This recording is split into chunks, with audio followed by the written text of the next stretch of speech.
I'd taken this route countless times, but tonight, something felt off. An eerie sense of unease settled in the pit of my stomach, making my skin prickle with discomfort. I glanced in the rearview mirror, and that's when I saw it. A pair of headlights appeared in the distance, steadily gaining on me. At first, I thought it was just another driver heading home late, like me. But as the vehicle drew closer, I noticed it was tailgating me aggressively, its high beams blinding me in the mirror. I gritted my teeth and slowed down, hoping the driver would pass me by.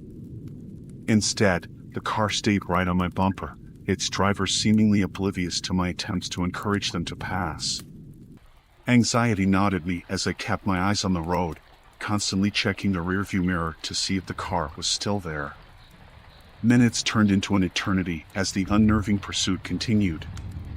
I couldn't make out any details about the driver or the vehicle. It was just an ominous silhouette in the darkness.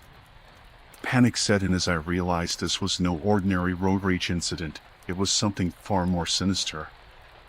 I decided to take the next exit, hoping to lose the relentless pursuer on the unfamiliar back roads. The exit led to a desolate, winding path through a dense forest. My heart raced as I navigated the treacherous turns, but the car behind me stayed on my tail. Fear began to consume me. I couldn't understand why this person was fixated on me. I'd done nothing to provoke them, and there was no logical reason for their aggressive pursuit. Desperation set in as I approached a deserted gas station. I swerved into the lot, tires screeching, and parked by the darkened pumps. My trembling hands fumbled for my phone, and I dialed 911, praying for a lifeline. The dispatcher assured me that help was on the way, but the minutes ticked by agonizingly slowly as I watched the menacing car pull into the gas station lot. The driver's side door opened, and a tall figure emerged, shrouded in darkness. I held my breath, fearing what would happen next. The figure approached my car, and for the first time, I could make out some details: wild, disheveled hair, and an unsettling grin that sent shivers down my spine. This person was clearly unhinged. I locked my car doors and continued to speak to the dispatcher, my voice quivering. The man outside began to pound on my windows, shouting incoherently. He seemed deranged, fueled by an unpredictable mix of anger and madness. Suddenly, the flashing lights of a police car cut through the darkness, and two officers approached, guns drawn. They ordered the man to step away from my car, and after a tense standoff, they managed to detain him. Relief washed over me as I watched the officers apprehend my tormentor. I would later learn that he had a history of mental illness and had become fixated on me for reasons known only to him. As I drove away from the gas station, the ordeal behind me, I couldn't shake the feeling of vulnerability and terror that had gripped me. It was a crisp autumn evening, and I was driving home from a beautiful wedding with my teenage son. The reception had been joyous, and we were content, basking in the warm afterglow of the celebration. The moon hung low in the sky, casting a gentle, silvery glow over the winding, deserted road ahead. As we continued our journey through the rural countryside, the atmosphere inside the car was serene, but outside, the night felt eerily quiet. Miles stretched between us and the nearest town, and we hadn't seen another soul for some time. That's when we spotted him, a lone hitchhiker standing on the side of the road, his thumb outstretched in a gesture of desperate hope. I exchanged a glance with my son, and our paternal instincts kicked in. It was the kind of night when you feel an obligation to help a fellow traveler in need. I pulled over, and the hitchhiker approached the car. He looked to be in his late 30s, with scruffy facial hair and a worn backpack slung over one shoulder. We greeted him with warm smiles, asking him where he was headed. He replied with a nod of gratitude and said he was headed to a town a few hours away. As he settled into the back seat, our conversation flowed easily. He introduced himself as Mark and shared stories of his travels and adventures. He seemed friendly and affable, and my initial unease about picking up a stranger began to dissipate. However, as the miles passed, a subtle shift occurred. Mark's stories became increasingly bizarre and disjointed. He spoke of distant places and strange encounters, weaving tales that grew more unsettling with each passing minute. My son shot me a concerned look, and I realized that we might have made a mistake. I decided to gently steer the conversation in a different direction, but Mark's responses grew vague, and he started muttering under his breath. He seemed agitated, and I couldn't shake the feeling that something was deeply wrong. As we approached the next intersection, I slowed down to let Mark know we'd be turning left. That's when he suddenly lunged forward, grabbing the steering wheel and attempting to jerk it to the right. Panic coursed through me as I fought to regain control of the car, my heart pounding in my chest. My son screamed in terror as I struggled with Mark, trying to push him away from the wheel. It was a terrifying struggle, and for a moment, I feared that we would careen off the road and into the darkness. But with a surge of adrenaline, I managed to push Mark back into his seat and regain control of the car. Breathing heavily, I yelled at Mark to get out of the car, my voice laced with anger and fear. He complied, stumbling out onto the roadside. I sped away from him as fast as I could, my hands still trembling on the wheel. As we drove on, my son and I were shaking to our cores. We couldn't comprehend what had just happened, why Mark had turned from a seemingly harmless hitchhiker into a violent, unhinged stranger. We contemplated reporting the incident to the authorities, but we couldn't find a logical explanation for his behavior. The encounter haunted us for the rest of our journey home. We couldn't shake the feeling that we had narrowly escaped a terrible fate.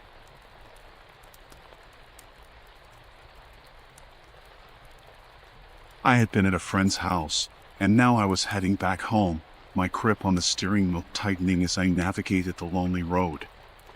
As I continued down the isolated highway, I felt a sudden shudder ripple through my car.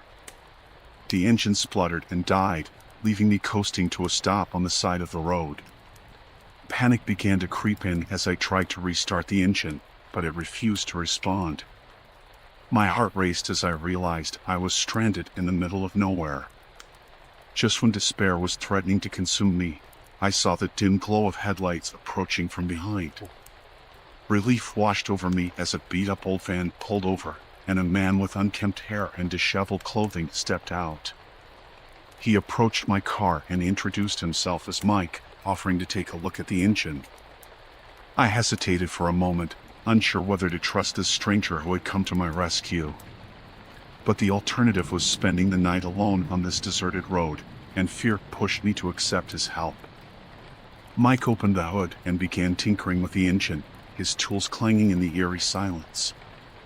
As I watched him work, a sense of unease washed over me. Mike's movements were deliberate but oddly furtive, like he was hiding something. The hairs on the back of my neck stood on end, and I couldn't shake the feeling that something was seriously wrong. Finally, after what felt like an eternity, Mike straightened up and turned to face me. A sinister smile played on his lips, and he said, "I fixed your car, but I think I deserve something in return." My heart plummeted, and my stomach churned with dread. I asked him what he meant, my voice trembling. Mike's eyes bore into mine, his gaze cold and calculating, as he made it clear that he expected a certain kind of payment for his assistance. I was trapped, alone with this strange and menacing man on a desolate highway. Fear surged through me, but I had to think fast. Desperation took hold, and I reached for my phone, pretending to call for help while keeping my eye on Mike. His demeanor grew increasingly agitated, and he demanded that I end the call. I feigned compliance, but I knew I needed a plan, and fast. With trembling hands, I unbuckled my seatbelt and made a run for it, sprinting away from the car, leaving everything behind. I could hear Mike cursing behind me as he gave chase, but I pushed through the darkness, my breath coming in ragged gasps. The woods loomed ahead, and I plunged into them, hoping to lose him in the dense underbrush. Hours passed as I stumbled through the woods, terrified and disoriented. I finally emerged onto another road, where a passing car stopped to help. I explained my harrowing encounter with Mike, and the driver called the police. They found my car, abandoned by the side of the road, but Mike was nowhere to be seen. The police assured me they would search for him, but I couldn't shake the feeling of being watched, as if Mike was still out there, lurking in the shadows. In the aftermath of that night, I felt a profound sense of vulnerability. I had narrowly escaped a perilous situation, and the memory of that sinister stranger haunted my every thought. I was left with a chilling reminder that danger could strike when you least expect it, even on the loneliest of roads.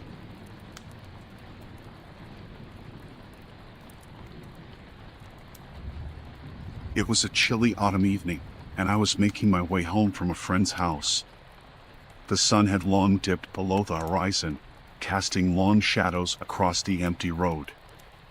My gas gauge was flirting with the dreaded E, so I pulled into a dimly lit gas station on the outskirts of town. As I parked at the pump and climbed out of my car, I couldn't help but notice the eerie silence that enveloped the area. The only sound was the faint hum of the gas station's fluorescent lights overhead.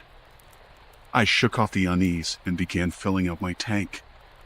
Just as I was lost in thought, the ominous growl of an engine pierced the quiet night. I turned to see a sleek black sedan with tinted windows pulling into the station. It rolled to a stop at the pump opposite mine, and the engine died, plunging us back into an unsettling silence. 3 men emerged from the car, all wearing dark clothing and baseball caps pulled low over their faces. Alarm bells started ringing in my head as they approached, their steps deliberate and synchronized. I couldn't shake the feeling that something was terribly wrong. I tried to focus on my task, avoiding eye contact as I continued pumping gas, hoping they would mind their own business. But my heart was pounding in my chest, and a bead of sweat trickled down my temple despite the cool night air. As they drew closer, I could make out their faces in the harsh glow of the gas station's lights. Their expressions were hard, their eyes devoid of any warmth or humanity. Panic welled up inside me, and I fumbled to finish refueling my car. One of the men, the tallest of the trio, stepped forward and asked me for a lighter. I stammered that I didn't have one, my voice trembling. The men exchanged a quick glance, and a sinister smile played on their lips. Then, as if out of nowhere, another car pulled into the gas station, its headlights sweeping across the scene. The sudden arrival of this unexpected savior startled the menacing trio, and they retreated to their car, slipping into the shadows. The new arrival, a middle-aged woman, sensed my distress and asked if I was okay. I explained what had just transpired, and she reassured me that I was safe now. She offered to wait until I had finished refueling and even walked me back to my car, watching as I locked the doors. As I continued my journey home, my hands still trembling, I couldn't shake the feeling that I had narrowly escaped a terrible fate.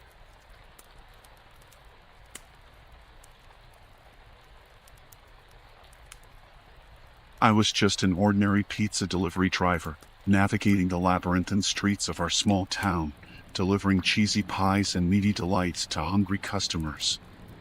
Most nights were uneventful, just a routine of orders, deliveries, and tips. But there was one night, one terrifying night, that still haunts my dreams. I had received an order for a delivery to a remote location on the outskirts of town.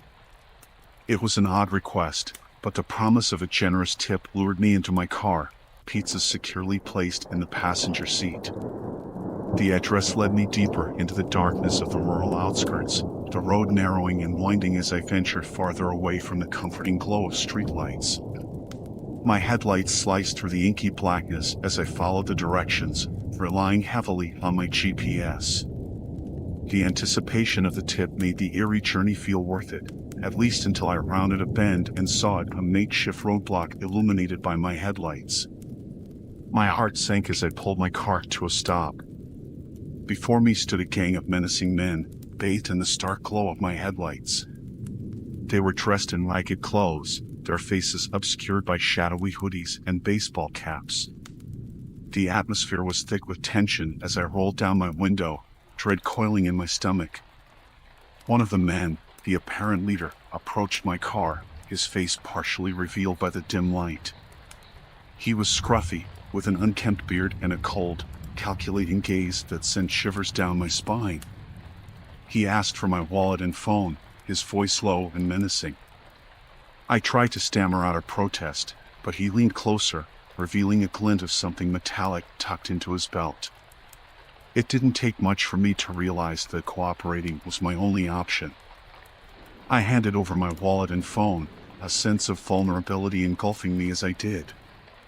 The leader took my belongings without a word, then signaled for the others to move aside. They cleared the roadblock, allowing me to pass. The tension in the air was palpable as I slowly drove past them, their eyes never leaving my car. My hands were trembling on the steering wheel as I continued down the dark road, my heart pounding in my chest. I was left shaken, robbed of my belongings, but more importantly, robbed of my sense of safety. I finally reached a remote location, delivered the pizzas, and recounted the harrowing encounter to my manager. We called the police, but I knew the chances of catching those men were slim. It was a nightmarish experience that changed me forever. From that night on, I couldn't shake the feeling of vulnerability, the haunting memory of those hooded figures lurking in the darkness.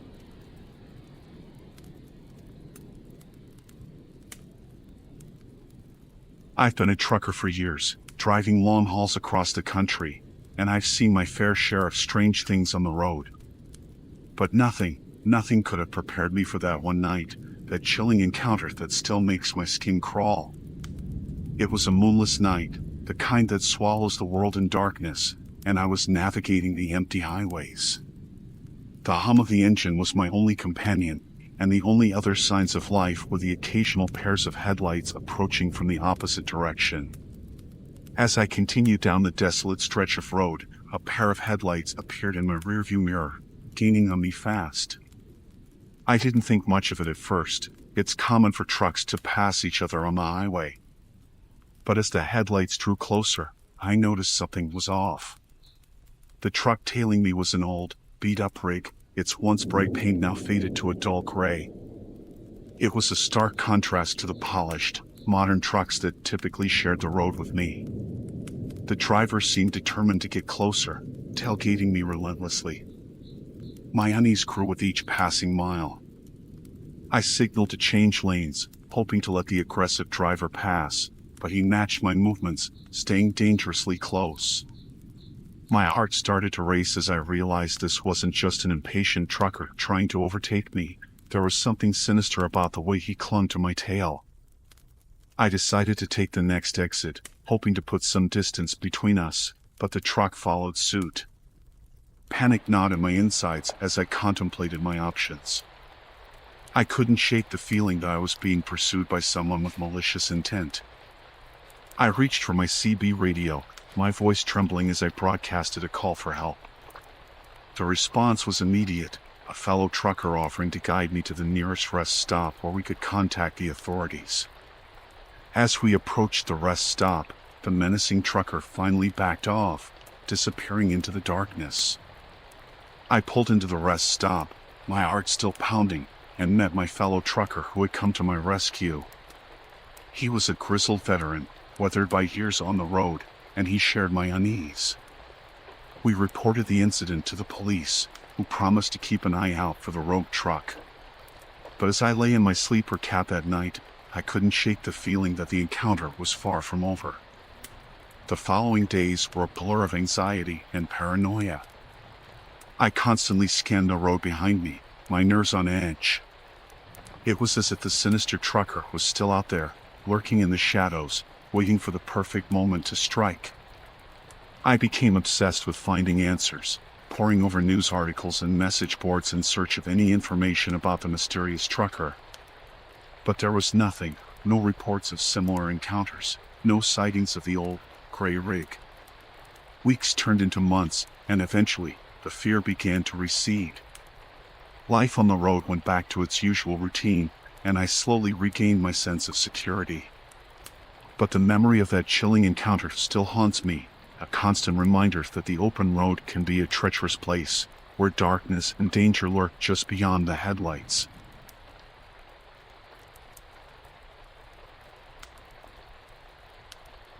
I've been a tow truck driver for years, and I've seen my fair share of breakdowns in all kinds of places. But nothing could have prepared me for that night, that chilling encounter that still haunts my nightmares. It was a frigid winter evening, and I just finished up a long shift. I was ready to head home, curl up with a hot meal, and forget about work for a while. But then the call came in, a breakdown on an isolated road miles away from the city. Reluctantly, I fired up the old tow truck and headed out into the dark. The road I was sent to was a desolate stretch through a dense forest, with towering trees casting eerie shadows in the dim moonlight. The silence was deafening, broken only by the crunch of my tires on the icy pavement. As I neared the location, I could see a vehicle pulled over to the side of the road, its hazard lights flashing weakly in the darkness. I parked my truck behind it and climbed out, my breath forming frosty clouds in the freezing air. Approaching the stranded car, I saw it was an old sedan, its windows frosted over from the cold. I knocked on the driver's side window, but there was no response. My flashlight revealed the car's interior to be empty, the engine still running. I called out, but my voice seemed to disappear into the abyss of the forest. Unease settled in as I considered the possibility that the driver might have wandered off into the woods in search of help. I decided to investigate further. I left my truck's headlights on, casting an eerie glow on the deserted road. With my flashlight in hand, I ventured into the forest, my boots crunching through the snow. The trees seemed to close in around me as I ventured deeper into the darkness. My imagination played tricks on me, conjuring up all sorts of terrifying scenarios. I couldn't shake the feeling that I was being watched, that someone or something was lurking in the shadows. After what felt like an eternity, I came across a small clearing, and there, I saw something that made my blood run cold. The driver of the stranded car was standing in the center of the clearing, his back to me. He was dressed in tattered clothes, his shoulders hunched as if he were in pain. "Hey, are you okay?" I called out, my voice quivering with fear. There was no response, just an eerie silence that seemed to stretch on forever. I cautiously approached him, my heart pounding in my chest. As I got closer, I could see that his skin was unnaturally pale, almost translucent. His hair was long and matted, obscuring his face. "Sir, I'm here to help," I said, reaching out to touch his shoulder. But as my hand made contact, he turned around, and that's when I saw his face. His eyes were empty voids, devoid of any life or emotion. His mouth was stretched into a grotesque smile, revealing rows of sharp, yellow teeth. His skin was a sickly shade of gray, and his clothes were caked with dirt and dried blood. I stumbled back in horror, my flashlight falling from my hand. The creature before me let out a guttural, inhuman sound, and then it lunged. I barely had time to react, scrambling backward as it reached for me with its bony fingers. I bolted through the trees, my heart pounding in my chest, and didn't stop until I reached my tow truck. I slammed the door shut and peeled out of there, leaving the creature in the stranded car behind. I never reported what I saw to the police. Who would believe me anyway? I still have nightmares about that night, the face of that creature haunting my every moment. I've stopped taking calls in the dead of night on isolated roads, and I avoid the forest at all costs. But sometimes, as I'm driving down a dark, deserted road, I can't help but wonder if that creature is still out there, lurking in the shadows, waiting for its next victim. And that thought terrifies me more than anything else.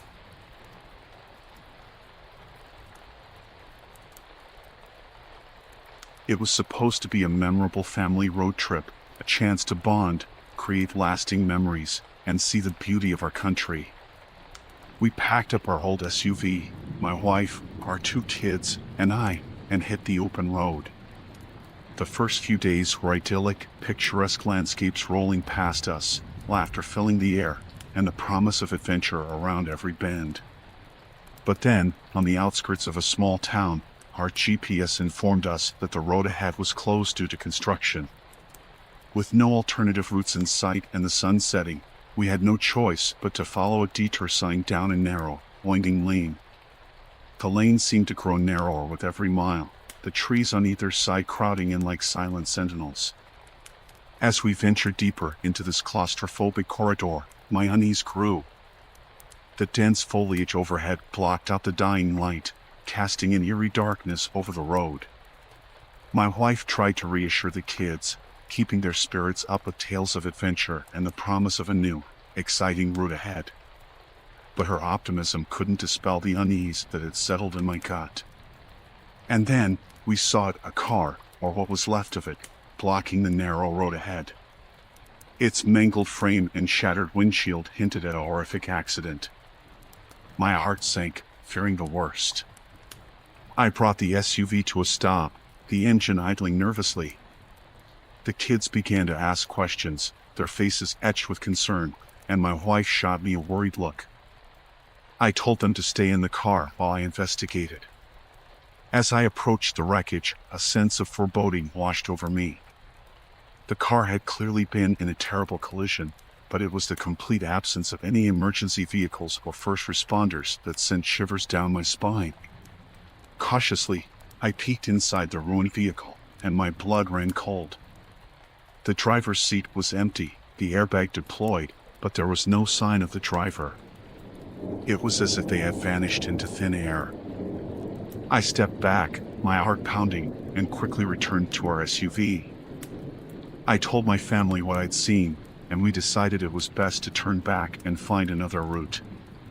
But as I shifted the SUV into reverse, the hair on the back of my neck stood on end. In the dim light, I could see figures emerging from the woods, shrouded in darkness.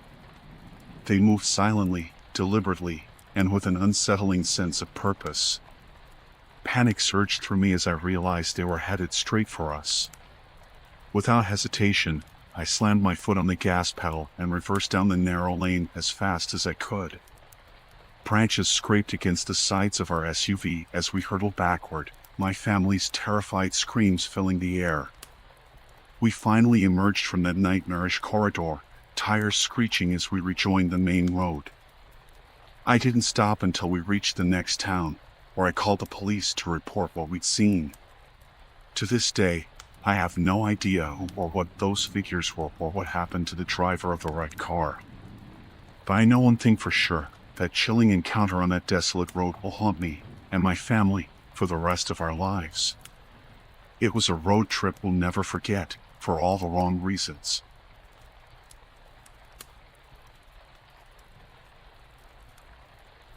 Late at night, I found myself on a lonely stretch of highway, driving through an area known for its vast forests and scarce civilization. The only source of illumination was the weak glow of my car's headlights, casting eerie shadows on the tall trees lining the road.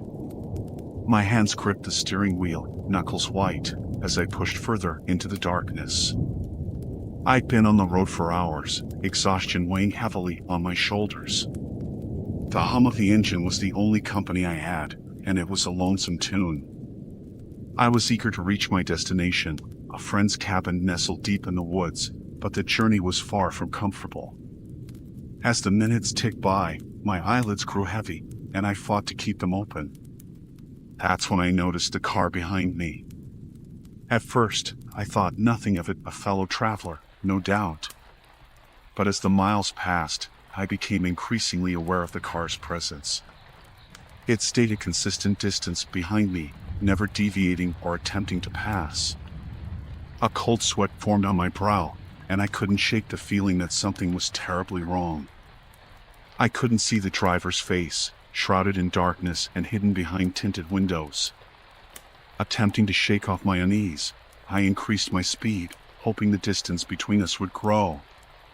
But the other car matched my pace effortlessly, as if it was toying with me. Panic clawed in my chest, and I debated whether to pull over and let the sinister vehicle pass. Just as I was about to make my move, my car's engine sputtered and coughed, the headlights flickering and dimming, My heart pounded as I realized I was losing power. Panic surged through me as I steered to the side of the road, my vehicle coming to an abrupt halt. In the silence that followed, I watched as the car that had been tailing me pulled up alongside my own. The driver's window rolled down, revealing a figure draped in darkness. They spoke, their voice chillingly calm. "Need a hand?" My mouth went dry, and I hesitated for a moment, considering my options. But fear won out over reason, and I nodded. The stranger exited their car, and in the dim glow of my fading headlights, I saw their silhouette approach. As they drew nearer, something about their appearance sent shivers down my spine. They wore a tattered coat, their face obscured by shadows. I couldn't make out their features, but their presence was suffocating. The stranger stopped beside my car and opened the hood, feigning an attempt to diagnose the issue. My heart raced as I realized I had no way of knowing if they were truly here to help or if this was some sinister trap. I considered making a run for it, but the remote location and my limited options left me paralyzed with fear. The stranger leaned in close, their voice a whisper in the darkness. "It's just a minor issue. I can fix it for you." As they worked under the hood, dread gnawed at my insides. I couldn't shake the feeling that I was in mortal danger. Every instinct screamed at me to escape, but fear held me captive. Minutes felt like hours as I watched the stranger's every move. Finally, they stepped back and declared the car fixed. I thanked them through clenched teeth, my voice quivering. As I started the engine, I glanced nervously at the road ahead. But before I could drive away, the stranger handed me something, a small, nondescript object. "In case you run into trouble again," they said, their voice dripping with menace. I took the object without a word, my heart pounding as I watched the stranger return to their car. With a last, lingering look, they drove off into the night, leaving me alone on that desolate road. I watched their taillights disappear into the distance before finally pulling back onto the highway, my hands trembling on the steering wheel. I couldn't shake the feeling that I had narrowly escaped a nightmare, that the chilling encounter with that stranger could have ended far worse. I made it to the safety of my friend's cabin that night, but sleep didn't come easily. The memory of that sinister figure and their unsettling offer haunted my thoughts. To this day, I can't help but wonder what might have happened if I hadn't been so lucky, or if luck had nothing to do with it at all.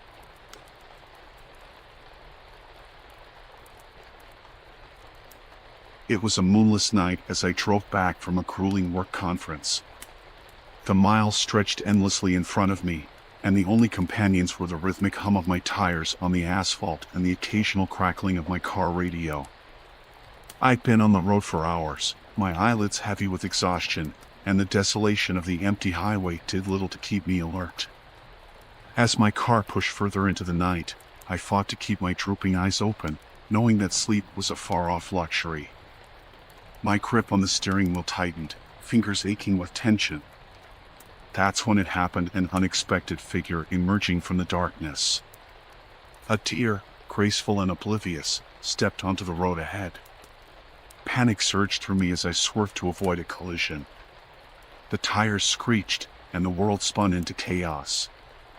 Moments later, I found myself in the midst of a deep ditch, my car's headlights casting eerie shadows on the tall trees around me. Dazed and disoriented, I tried to make sense of what had just happened. It wasn't the deer that troubled me, it was the crushing silence that followed the accident. No crickets chirped, no night creatures stirred, it was as if the world held its breath. I stepped out of my car and scanned the area with unease. Moonlight struggled to penetrate the thick canopy, leaving everything shrouded in darkness. With trembling hands, I retrieved my phone from the glove compartment, hoping to call for assistance. But as I held the phone, dread washed over me, there was no signal. Panic gnawed at my stomach as I realized the predicament I was in. Stranded on a deserted road, miles from any help, I had no choice but to start walking in search of assistance. As I stumbled through the woods, my path lit only by the faint moonlight filtering through the leaves, I couldn't help but think that this was the beginning of my worst nightmare. My footsteps echoed in the stillness, a haunting reminder of my isolation. After what felt like an eternity, I finally came upon a small clearing where the road continued. Relief washed over me, but it was short-lived. As I approached my car, I was met with an unsettling sight: the shattered window of my vehicle and the unmistakable signs of a break-in. My heart sank as I realized that while I'd been wandering in the darkness, someone had taken advantage of my vulnerability. My belongings were strewn about, my laptop gone, and my wallet emptied of cash. Panic turned to anger as I comprehended the violation I'd endured. A chill ran down my spine as I considered the implications. Had the deer been a mere distraction, a ploy to lure me from my car while someone ransacked it? It seemed like the only plausible explanation. With a sense of foreboding, I searched the surrounding woods, half expecting to find the thief lurking in the shadows. But the night remained silent and impenetrable, revealing nothing of the intruder's identity. I knew I had to make a decision: continue down this desolate road in search of help, or turn back and return to the scene of the break-in. Neither option was appealing, but I couldn't stay in the dark woods any longer.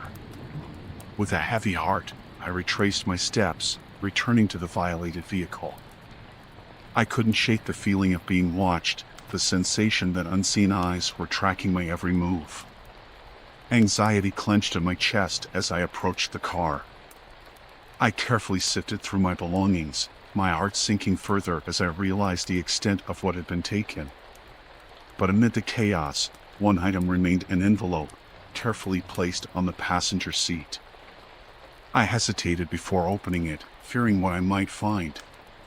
Inside was a handwritten note, its contents chillingly simple: "You're not alone." The words sent a shiver down my spine. It was clear that I was being watched, stalked by an unseen predator in the darkness. Panic threatened to consume me as I realized that I was at the mercy of this sinister stranger. I had no choice but to continue down the road, praying that I'd find help before the mysterious figure made their presence known. Every rustling leaf, every distant sound sent my heart racing, and the sensation of being hunted never left me. As I walked further into the night, the moon hanging like a specter in the sky, I couldn't help but wonder who this person was and what they wanted from me. Was it simply the thrill of the chase, or was there something far more sinister at play? Hours passed, each one feeling like an eternity, until finally, I saw the distant glow of civilization. Relief surged through me as I realized I was nearing help. But as I approached, I couldn't escape the feeling that this nightmare was far from over.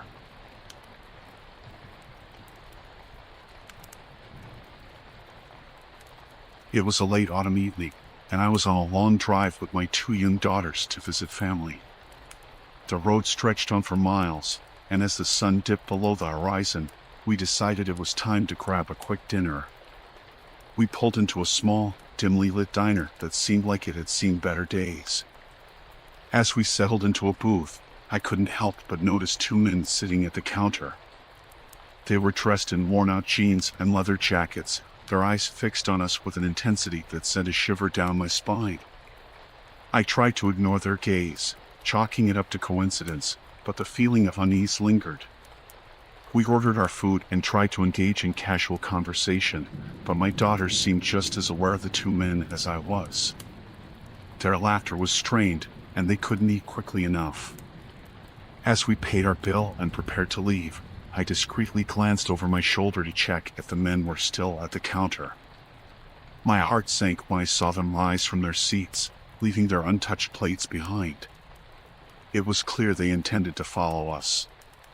With a sense of urgency, I ushered my daughters out of the diner, the bell above the door jingling as we stepped into the chilly night. The 2 men were right behind us, their heavy footsteps echoing ominously. I quickened our pace, hoping to put some distance between us and the strangers. Fear knotted me as I realized that we were in an unfamiliar town, far from anyone who could help us. We reached our car and piled in, my hands trembling as I fumbled for the keys. The engine roared to life just as the 2 men reached the parking lot. I slammed the car into gear and peeled out of the lot, tires screeching. As we merged onto the highway, I glanced in the rearview mirror and saw the men climb into a black pickup truck. Panic surged through me as I realized they were following us onto the highway. Desperation set in as I sped down the dark, winding road. My daughters were terrified in the back seat, and I did my best to reassure them, but I couldn't shake the feeling of dread that had settled over me. I made a series of quick turns, hoping to lose our pursuers, but they stuck with us, their headlights looming ominously in our rearview mirror. It was clear they were determined to follow us, and I couldn't fathom why. My mind raced, and I remembered passing a police station just a few miles back. With a surge of hope, I decided to make a break for it and pulled onto the shoulder to execute a U-turn. My heart pounded in my chest as I saw the men do the same. We raced back toward the police station, the distance between us and our pursuers closing with every second. I prayed that we'd make it in time, that the sight of a police station would deter them. As we pulled into the station's parking lot, I let out a sigh of relief. I parked the car and jumped out, my daughters following close behind. I scanned the area, searching for the two men, but they were nowhere to be seen. We hurried inside, and I explained the situation to the officers on duty. They assured us they'd keep an eye out for the men and offered to escort us to our family's home. With the police by our side, we finally felt safe, and the rest of our journey passed without incident. But the memory of those two men, their predatory stares and relentless pursuit, haunted my dreams for weeks. I couldn't help but wonder what their intentions had been that night and why they had singled us out.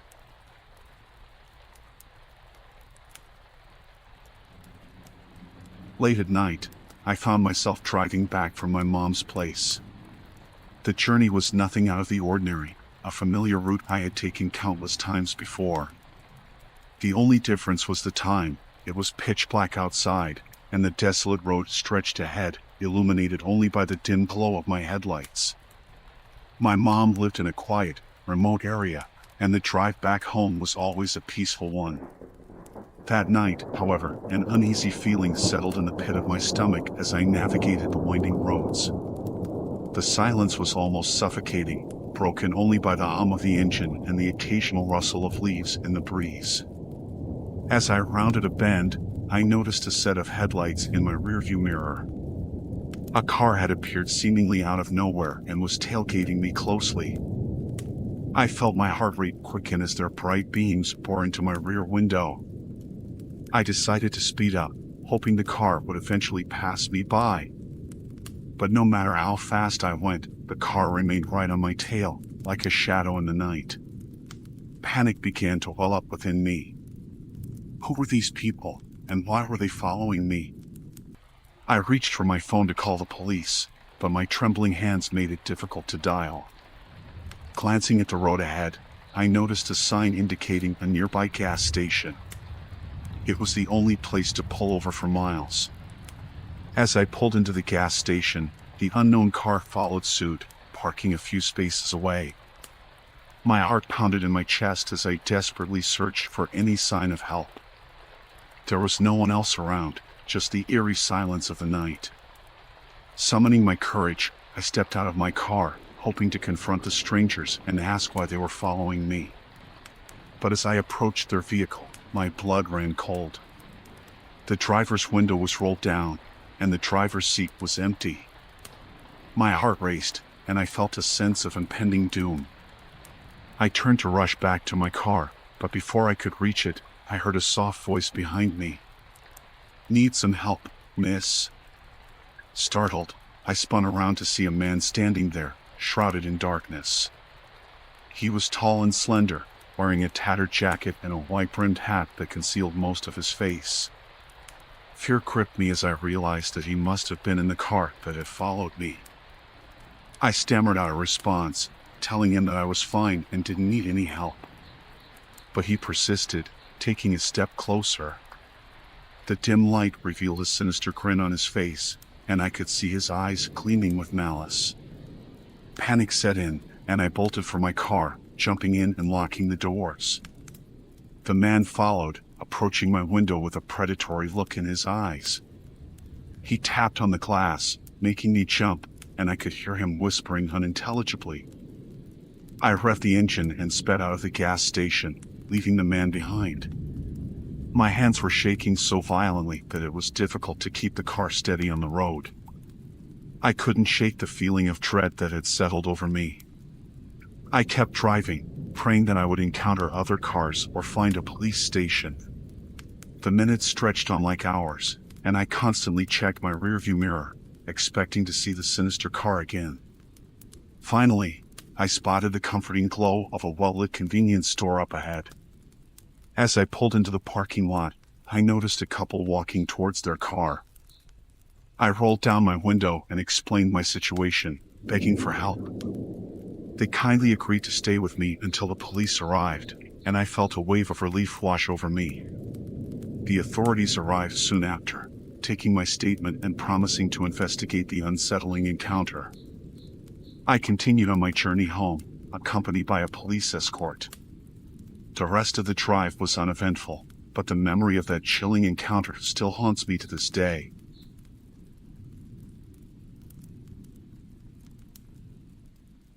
I was driving through the heart of Ohio late at night, the road stretching endlessly before me like a never-ending ribbon of asphalt. The darkness enveloped everything beyond the reach of my headlights, and the only sound was the low hum of my car's engine. I'd taken this route countless times, but that night was different. It was a perfect storm of eerie quietude and solitude. The monotony of the drive had lulled me into a sense of drowsiness, my eyelids growing heavy as I fought to stay awake. I'd been on the road for hours, chasing a deadline that loomed over me like a storm cloud. My mind was a haze of exhaustion and anxiety. Just as I was beginning to wonder if I should pull over and rest, I saw something up ahead, a lone figure standing on the shoulder of the road. My first thought was that it must be someone in need of help, stranded by their broken-down car. The better part of me told me to keep driving, but my conscience got the best of me, so I slowed down and pulled over to offer assistance. As I approached, the details of the figure became clearer. It was a man, his clothes tattered and dirty. His eyes were hollow, and he wore an expression of despair that sent shivers down my spine. I couldn't help but feel a sense of dread wash over me, but I rolled down my window and asked if he needed help.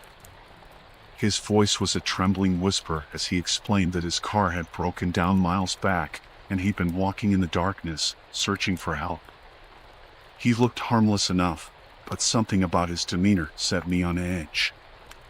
I agreed to give him a lift to the nearest gas station, which was about 20 minutes away.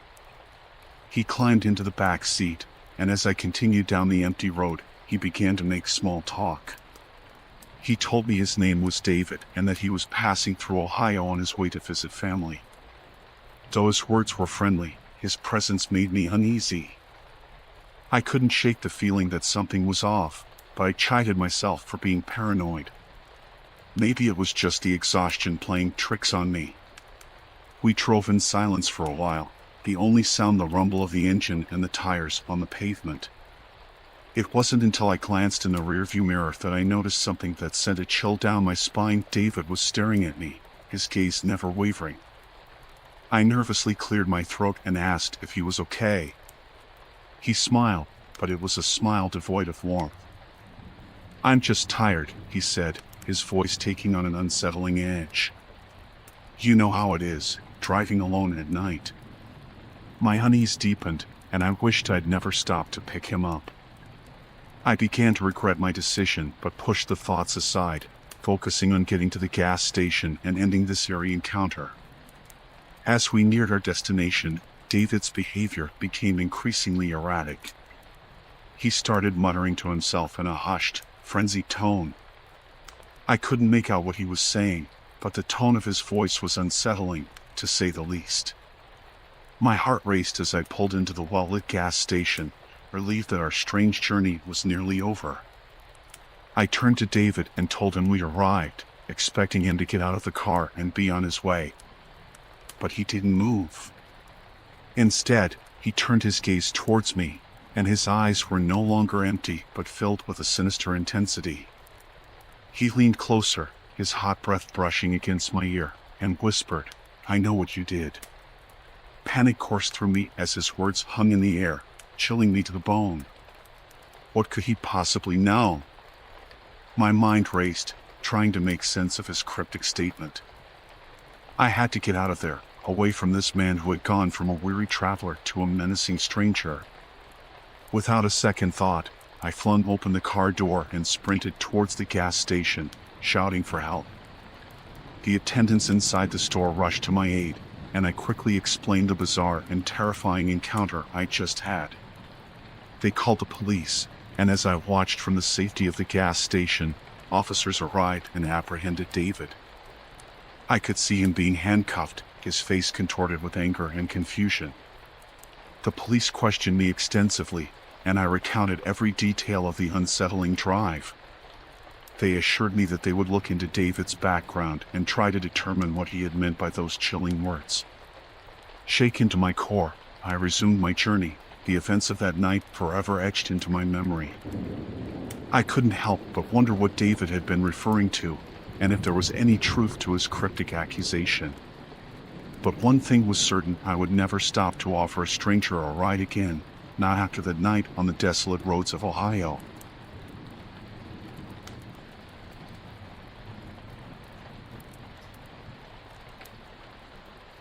I'd been driving for hours, my eyelids heavy with fatigue, my mind clouded by weariness. The radio played static, and I'd long given up on trying to find a station that could break the monotonous silence. The only thing on my mind was reaching my destination. A few more hours of driving and I'd be there. But then, out of nowhere, it happened: a loud crash, the unmistakable sound of glass shattering. My heart leaped in my chest as I instinctively swerved to the side of the road, my adrenaline pumping. The windshield before me was splintered into a spider web of cracks, the point of impact a gaping hole. Fear surged through me as I realized someone had thrown something at my car. I peered through the shattered glass into the inky darkness, trying to make sense of what had just occurred. But there was nothing, just the black abyss. After a moment of disbelief, I decided I had to pull over and assess the damage. I turned on my hazard lights and brought the car to a stop on the desolate roadside. Rain poured outside, adding to the sense of isolation. As I got out of the car, my heart pounded in my chest. Raindrops soaked my clothes as I approached the shattered window, shards of glass glinting ominously in the dim light. I couldn't see any immediate danger, but my gut told me to be cautious. That's when I heard it, a low, guttural growl, like some wild animal lurking in the shadows. My heart raced as I scanned the darkness, trying to locate the source of the sound. There, a few yards away, I saw movement, a silhouette, hunched and menacing. I called out, asking if anyone was there, but my voice quivered with fear. The figure remained still, its eyes reflecting the faintest glimmer of light from the car's hazard lights. Panic set in as I realized that whatever or whoever it was, it didn't intend to answer. With adrenaline surging, I made a split-second decision to retreat to my car. I needed to call for help, to get out of this isolated nightmare. But as I turned to dash back to the vehicle, I heard a rush of movement behind me. Before I could react, a second figure emerged from the darkness, blocking my path to the car. Fear coursed through me, and I fumbled for my phone, praying I could dial 911 in time. The rain-soaked screen and trembling fingers slowed me down, each second feeling like an eternity. Just as I managed to hit the call button, I felt a strong grip on my shoulder, pulling me backward. The phone slipped from my hand, and I was violently spun around to face my assailant. It was the first figure, its face obscured by shadows and a mask of malevolence. I struggled against their grasp, my heart pounding like a drum. My pleas for help were met with eerie silence, the rain drowning out any hope of rescue. Panic surged as I realized the situation was growing increasingly dire. Then, out of nowhere, a third figure appeared from the darkness, a shadowy presence that seemed to materialize from thin air, The trio of assailants closed in on me, their intentions unmistakably malicious. I could see glimmers of malevolent glee in their eyes, a sickening hunger that sent shivers down my spine. In that desperate moment, I knew I had to fight for my life. Adrenaline surged through me, and I lashed out with every ounce of strength I had. Blow after blow, I fought back against the attackers, my survival instinct overpowering my fear.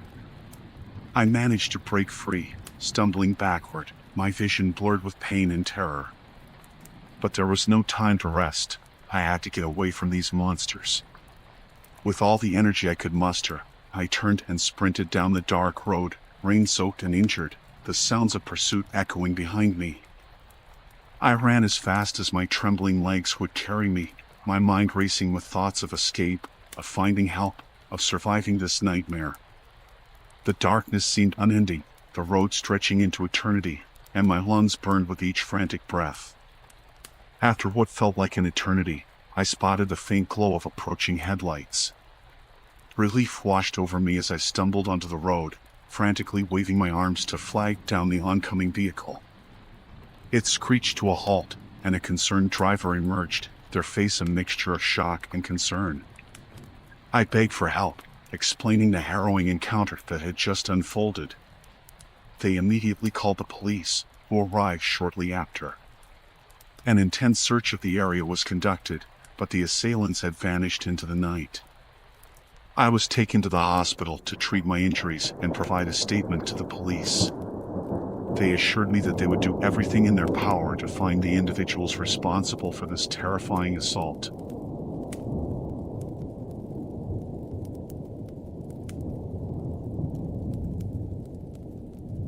My buddy Jake and I were on a road trip, the kind of spontaneous adventure that makes life interesting. It was late, and the only thing that illuminated the desolate highway was our car's headlights.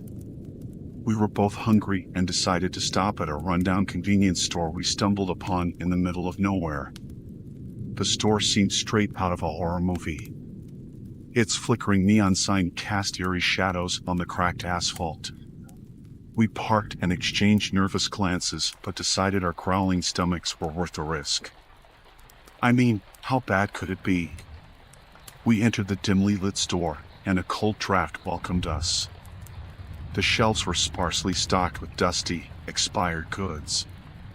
A single, flickering fluorescent light gave the place an eerie glow. A man behind the counter, a grizzled fellow in his 50s, gave us a curt nod. Ignoring the unsettling atmosphere, we began picking out snacks and drinks. As we perused the aisles, I couldn't shake the feeling that someone was watching us. The place was empty except for the cashier, but the unease persisted. While grabbing some chips, Jake whispered to me, "Do you feel that, man? This place gives me the creeps." I nodded in agreement, a knot forming in my stomach. We quickly made our selections and headed to the counter. The cashier rang up our items with a cold, uninterested demeanor. Then, out of nowhere, he looked us straight in the eyes and said, "Y'all ain't from around here, are ya?" I chuckled nervously, "No, just passing through." The cashier's expression didn't change as he muttered, "Well, best be on your way then, city boys." We paid and left the store, the heavy wooden door creaking shut behind us. The night air felt cooler, but the unease from inside still clung to us. As we headed back to our car, we noticed a group of locals gathered nearby. Their eyes bore into us, suspicion and hostility evident. They whispered among themselves, casting sidelong glances in our direction. It was as if we had intruded upon their territory, and they didn't take kindly to strangers. Jake and I quickened our pace, hoping to avoid any confrontation. But as we reached our car, the group of locals began to close in, blocking our path. One of them, a burly man with a scruffy beard, stepped forward, his voice laced with aggression. "Y'all thought you could just waltz in here, outsiders, and leave without so much as a howdy do?" My heart raced as I realized we were in a potentially dangerous situation. I tried to diffuse the tension, explaining that we meant no harm and were simply passing through. but my words fell on deaf ears. The leader of the group took a menacing step closer, his buddies closing in behind him. He sneered, "City boys like you ought to learn some respect. We don't take kindly to your type around here." Before I could react, the situation escalated. One of the locals shoved Jake, sending him stumbling backward. I moved to intervene, but another grabbed my arm, preventing me from reaching my friend. Fear coursed through me as I watched Jake being surrounded by the hostile group. They were outnumbered, and there was no way we could fight our way out of this. The leader, his face contorted with anger, leaned in close to Jake and spat out a chilling threat. "You got two choices, city boy. Hand over your wallets and get out of here, or things are gonna get real ugly." With no other option, we complied, tossing our wallets onto the ground. The locals grabbed them and backed away, leaving us shaken and humiliated. As they retreated, the leader issued a final warning: "Consider this a lesson, outsiders. Don't ever come back." We watched in silence as they disappeared into the darkness, our wallets and dignity stolen. With trembling hands, we got into the car and drove away, the taste of fear and helplessness lingering in the air. We didn't stop until we reached a well-lit gas station miles away, where we finally felt safe enough to report the incident to the authorities. Though our wallets were gone, we were thankful to have escaped the chilling encounter with our lives intact.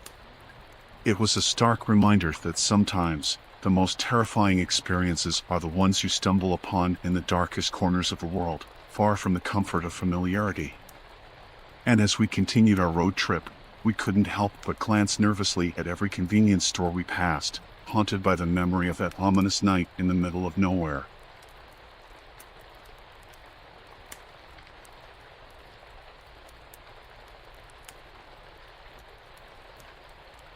This happened to me around 4 years ago now. I was driving alone in my old beat-up sedan. I had received an urgent call from my dad, who needed a ride from a nearby town. It was past midnight, and the road was dark and eerily quiet. As I sped along the deserted highway, my mind drifted to my dad's situation. He rarely asked for help, so it must have been something serious. The tension built up inside me as I contemplated the unknown. Suddenly, a pair of headlights appeared in my rearview mirror, rapidly approaching.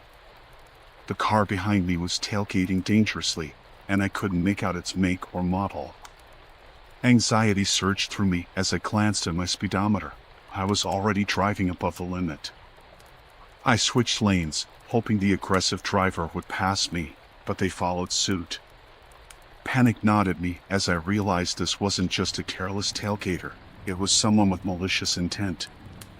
My heart raced, and I gripped the steering wheel, my knuckles turning white. As the menacing vehicle continued to shadow me, my mind raced through possible explanations. Maybe it was a road rage incident, or perhaps they were trying to carjack me.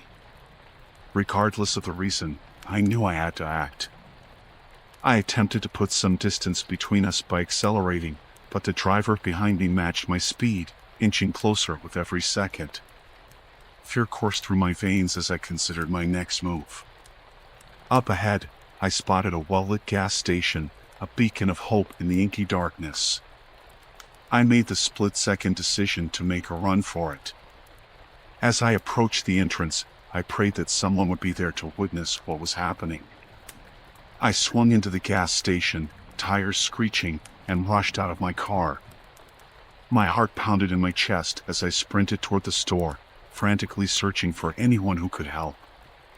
The gas station attendant was outside, taking a break. I yelled, "Call the police. Someone's chasing me."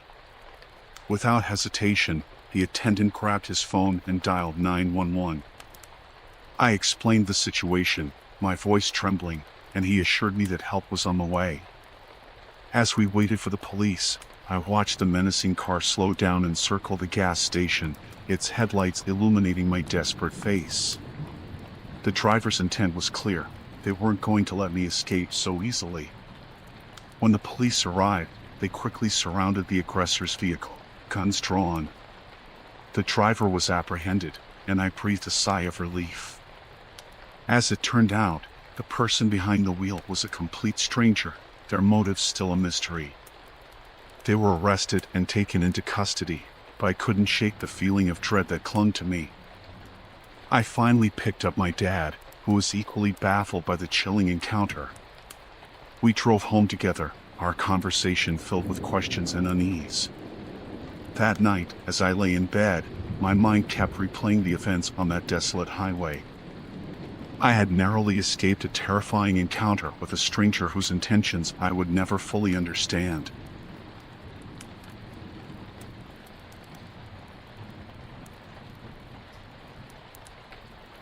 It was a typical Friday night in the city, and I had just begun my shift as an Uber driver. The app chimed, signaling a new ride request. I glanced at my phone, noting the pickup location was in a somewhat desolate part of town. The screen displayed the name Evan as the passenger. As I approached the location, my unease grew. The area was dimly lit, with abandoned warehouses and graffiti-covered buildings lining the streets. It was the kind of neighborhood I usually try to avoid, but a job was a job, and I couldn't afford to be picky. I pulled up to the designated spot, and that's when I saw him. Evan, my passenger, was standing under a flickering streetlight, dressed in a tattered coat that seemed out of place in the mild weather. He looked disheveled, his hair unkempt, and his eyes darted nervously as he approached my car. "Hey, are you Evan?" I asked as he climbed into the back seat. He didn't respond immediately, his gaze fixed on something outside the window. "Yeah," he finally muttered, his voice shaky. I could tell something was off, but I brushed it off as social awkwardness and began the ride. Evan directed me to a remote address on the outskirts of the city, far away from the bustling nightlife. As we drove, he remained silent, occasionally glancing over his shoulder as if he expected someone to be following us. The tension inside the car was palpable, and I couldn't shake the feeling that something was seriously wrong. I glanced at my rearview mirror and noticed Evan's hands trembling in his lap. "Everything okay back there?" I asked, trying to sound casual. Evan didn't respond for a moment, and when he finally spoke, his voice quivered. "Can you please drive faster? I need to get there as soon as possible." I obliged, pushing the speed limit as we raced through the empty streets. Evan's anxiety was contagious, and I couldn't help but worry about what he was so afraid of. As we approached our destination, I realized we were heading into an even more desolate area, a secluded, wooded spot far from any residential areas or businesses. Panic began to gnaw at me, but I couldn't simply abandon my passenger in the middle of nowhere. Evan suddenly instructed me to pull over at an isolated dirt road leading into the woods. "Stop here," he commanded, his voice more forceful now. I hesitated, my instinct screaming at me to drive away, but I complied. Evan got out of the car without a word, leaving the door ajar. He disappeared into the dark forest, and the sound of his footsteps soon faded. Terrified and unsure of what to do, I sat in the car for what felt like an eternity. The rational part of my brain urged me to leave, but a morbid curiosity kept me rooted in my seat. I needed to know what had just transpired. Eventually, I summoned the courage to step out of the car and follow Evan's path into the woods. My phone's flashlight pierced through the thick, eerie darkness, illuminating the trail ahead. As I ventured deeper into the forest, dread washed over me. It was then that I stumbled upon a chilling sight, a shallow, makeshift grave. Panic welled up inside me as I realized what I was looking at. Fearful that Evan might return, I quickly retreated and rushed back to my car. I sped away from that nightmarish scene, my heart pounding in my chest. I immediately called the police and reported the disturbing encounter. They assured me they would investigate the matter, but I couldn't shake the feeling that I had narrowly escaped a horrifying fate. To this day, I can't forget that unsettling night and the enigmatic passenger named Evan.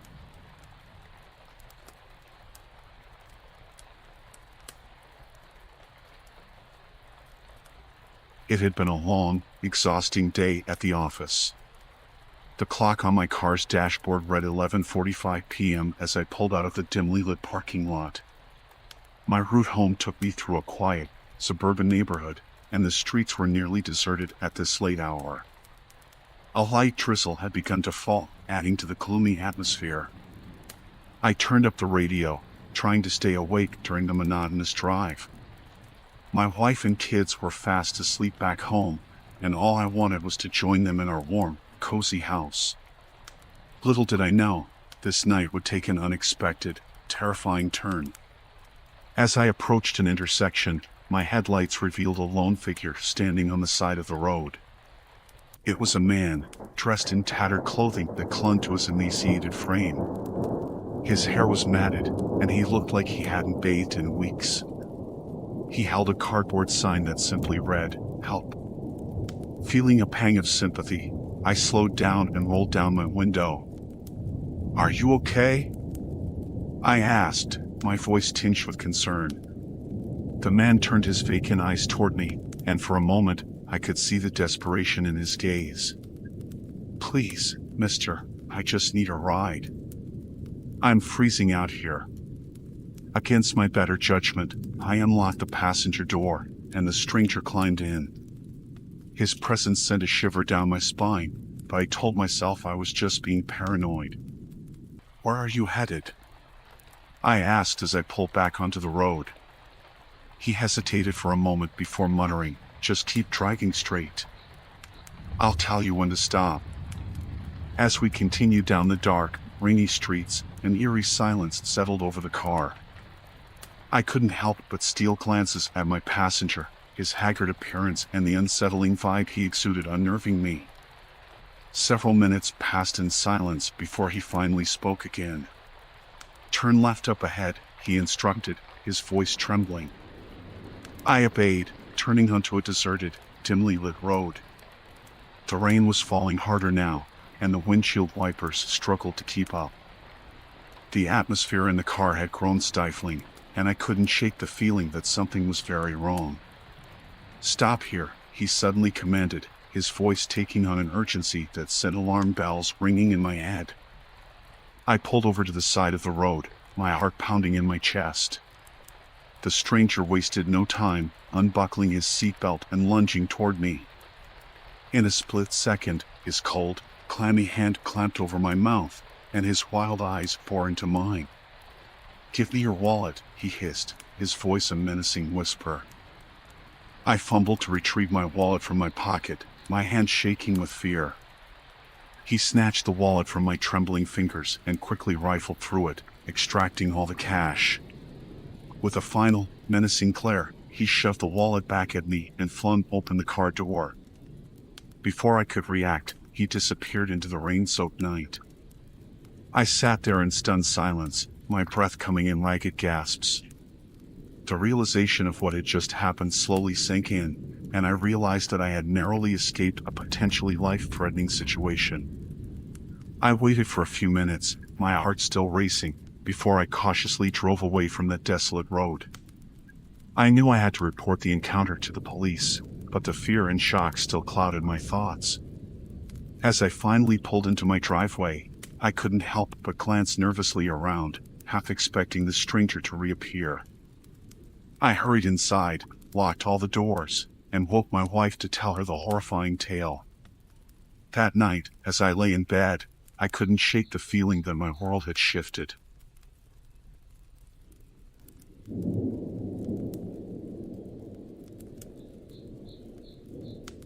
I was on my way to pick up my daughter, Lily, from her boyfriend's house.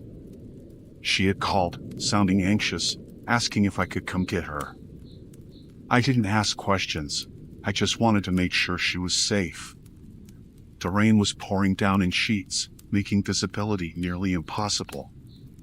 My windshield wipers worked furiously, but they couldn't keep up with the downpour. The dim glow of the streetlights cast long, ominous shadows that seemed to dance and flicker with the rain. As I approached an intersection, the traffic light blinked its ominous red, warning me to stop. I obeyed, my car's engine idling softly. The The rain on the roof was a constant, hypnotic drumming that made me feel drowsy. Suddenly, a pair of blindingly bright headlights appeared in my rearview mirror. They were so close that I instinctively glanced at my speedometer, thinking maybe I was driving too slowly. But I was doing the speed limit. The car behind me didn't seem to care. It tailgated me relentlessly, its high beams blinding me in my rearview mirror. Panic started to creep in. I had heard stories of aggressive drivers on these dark, rain-soaked roads. I tried to keep my focus on the red light ahead. The car behind me honked its horn impatiently, and I could see the silhouette of the driver gesticulating wildly. Fear gripped me, and I thought about running the red light just to get away from this lunatic. But then, the situation took a bizarre twist. I heard a siren. Glancing in my rearview mirror, I saw flashing blue and red lights. Relief washed over me. It was the police. I signaled and pulled over to the side of the road, grateful for their presence. 2 officers approached my car, one on each side. They were dressed in full police uniform, complete with badges and utility belts. I rolled down my window and was immediately hit with the stench of rain-soaked wool and leather. "Ma'am, do you know why we pulled you over?" the officer on my side asked, his voice low and authoritative. "No, officer," I stammered, my anxiety returning. "I was just driving to pick up my daughter." The officer nodded. "We've had reports of a suspicious vehicle matching your description in this area. We need to check your license and registration." I handed over my documents, my hands trembling. The officer examined them carefully, his partner standing by, seemingly uninterested. The rain pounded on the roof of the car, creating a surreal backdrop to this bizarre encounter. The officer handed my documents back and smiled, a sinister, predatory grin. "Everything seems to be in order, ma'am. You're free to go." Relief washed over me, but it was short-lived. As I started to pull away, I glanced in my rearview mirror and saw the officers watching me, still smiling that unnerving smile. I drove a few blocks, my heart pounding in my chest. Something didn't feel right. I pulled into a well-lit gas station and picked up my phone to call the police. As I dialed 911, I glanced back at the intersection I had just left. The police car was still there, parked in the shadows. But now it was empty. The 911 operator assured me that officers would be dispatched to investigate. I sat in my car, the rain continuing to pour, feeling exposed and vulnerable. What had just happened? Were those real police officers or imposters? When the real police arrived, they searched the area but found no trace of the officers I had encountered. They took a statement from me and assured me they would investigate further. I couldn't shake the feeling of dread that had settled in the pit of my stomach. As I finally picked up Lily and returned home, I couldn't help but replay the strange encounter in my mind. Who were those men, and what had they wanted? The rain had stopped, and the night was still, but I couldn't shake the feeling that something sinister had just crossed my path. The incident haunted my thoughts for weeks. I watched the news, hoping for some explanation, but there was never any mention of police imposters in the area. The mystery remained unsolved, a chilling encounter on a dark, rainy night that left me with more questions than answers.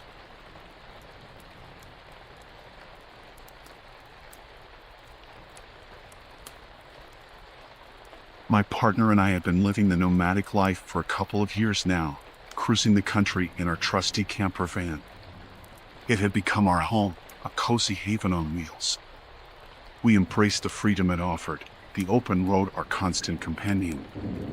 One chilly, moonless night, we found ourselves on a remote stretch of highway, far from civilization.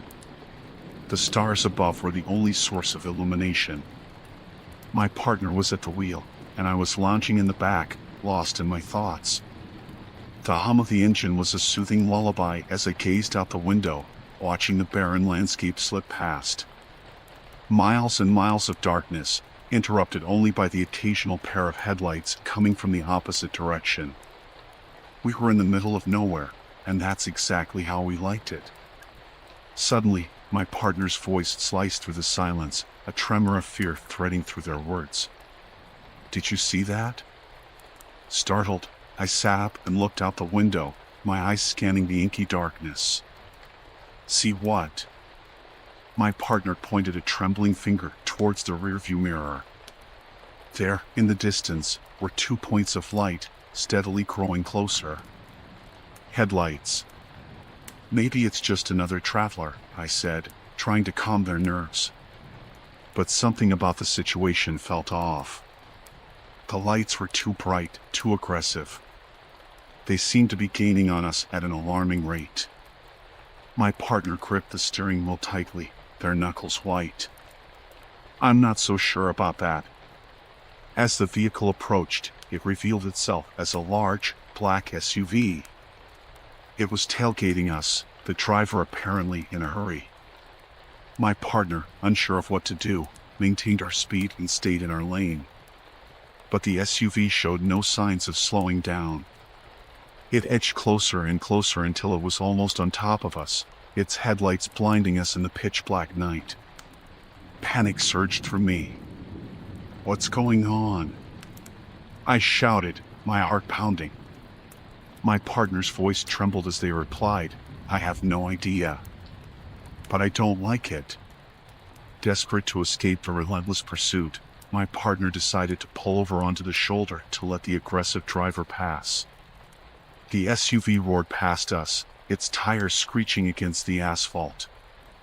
It didn't slow down, didn't acknowledge our presence in any way. Relieved, we watched the taillights of the SUV fade into the distance. But our relief was short-lived.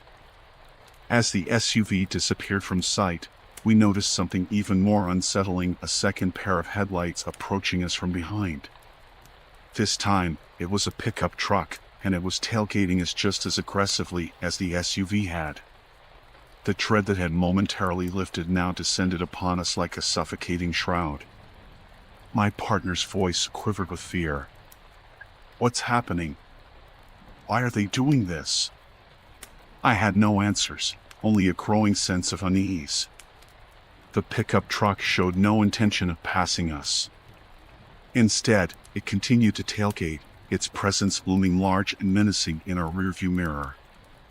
My partner decided to take a different approach this time. They gently accelerated, hoping to put some distance between us and the relentless pursuer. But it was futile. The pickup truck matched our speed, maintaining its unnerving proximity. As minutes turned into hours, or so it felt, the tension in the camper van was unbearable. Every twist and turn of the desolate road seemed to take us deeper into this nightmare. The pickup truck's headlights bore into our souls, and my partner and I exchanged fearful glances. My phone, our lifeline to the outside world, was tucked away in a corner of the camper. It felt like miles away, unreachable. Our thoughts raced, each passing moment intensifying our dread. Were we being targeted? Was this some kind of elaborate game? My partner made a split-second decision. They veered onto a narrow side road, hoping to lose our pursuer in the maze of unfamiliar terrain. The unpaved road was bumpy, jolting us around in the camper, but it provided a brief respite from the relentless pickup truck. We sped down the winding path, branches scraping against the sides of our van. I held onto anything I could find, the claustrophobic confines of our home becoming a prison of fear. But just as we dared to hope we had escaped, we saw them, the headlights of the pickup truck emerging from the darkness, doggedly following our every move. It was as if our tormentor knew this terrain as well as we didn't. We were trapped in a nightmarish game of cat and mouse, with no end in sight. Panic gnawed at the edges of our sanity as we desperately sought a way out of this relentless pursuit. The road seemed endless, stretching on into the abyss, and our pursuer showed no signs of giving up. The pickup truck continued to tailgate us, its presence an unyielding shadow cast over our lives. Hours turned into an eternity as we raced through the wilderness, our camper van a tiny vessel adrift on a sea of darkness. My partner's knuckles were raw from gripping the steering wheel, their eyes wide with terror. Suddenly, an idea struck me, an insane, desperate idea. I crawled to the back of the van, searching for something, anything that could help us. My hands landed on a can of emergency flares we kept for roadside breakdowns. I pulled one out, my heart pounding in my chest. With trembling hands, I lit the flare and hurled it out the window, aiming for the road behind us. It burst into a fiery red glow, illuminating the night. The blinding light revealed a pickup truck, its driver momentarily blinded by the unexpected flare. It swerved wildly, tires screeching on the gravel. It was our chance.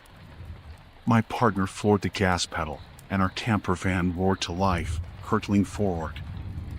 We raced away from the disoriented pickup truck, our hearts pounding with a mix of terror and hope.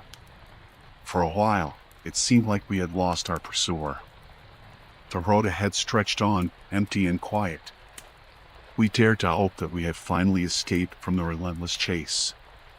But just when we thought we were safe, the pickup truck reappeared in our rearview mirror, its headlights blazing with renewed determination.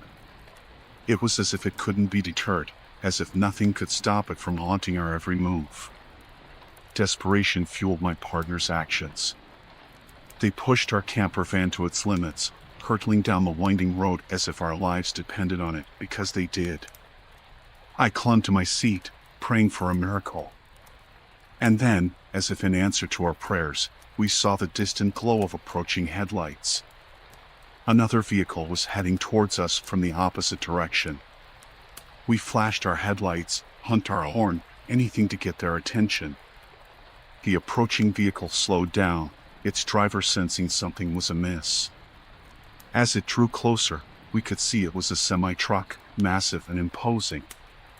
It blocked the narrow road, leaving no room for the pickup truck to pass. Our pursuer had no choice but to come to a screeching halt, trapped behind the massive semi. We watched in disbelief as the pickup truck's driver realized their escape was thwarted. The driver of the semi got out and approached our camper van. Their face was a mix of concern and confusion as we explained the harrowing ordeal we had just endured. They offered to stay with us until the authorities arrived, ensuring our safety. The police arrived soon after, and the pickup truck's driver was apprehended. It turned out to be a deranged individual with a history of dangerous behavior. They had fixated on us for reasons we couldn't comprehend.